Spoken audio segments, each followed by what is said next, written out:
ผัดเต้าอ่าวหมอกมวยในปอกัดสั้นไว้เส้นคานต้องลอยเก่นมองเสือสิ่งให้มันอ่อนมอ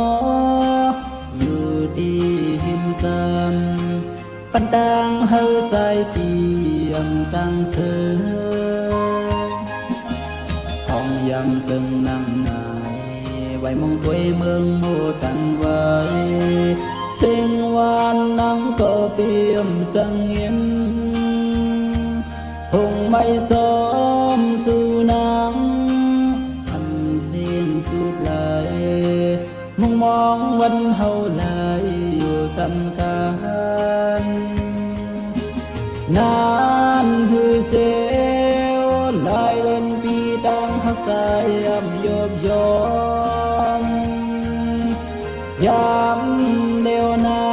ำอยู่ที่หิมเลยพี่สายเปิดทานานอยู่นาน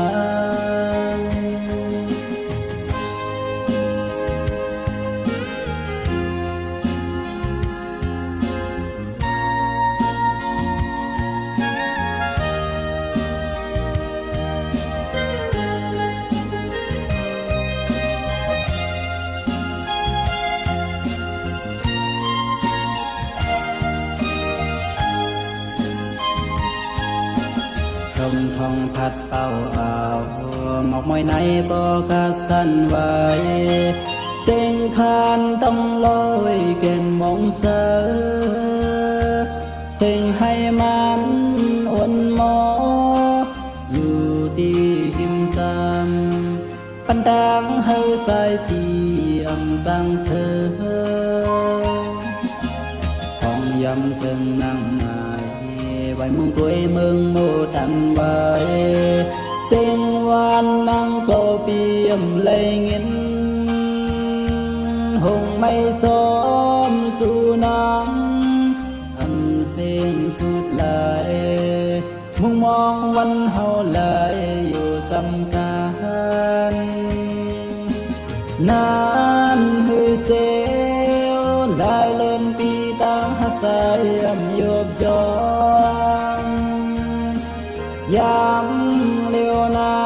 ำอยู่ที่หิมเลยพี่สายเปิดทานานอยู่นานนา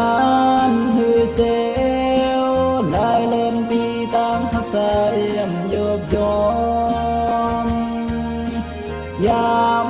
เลี้ยวน้ำอยู่ที่หิมเลยพี่สายเปิดทานาน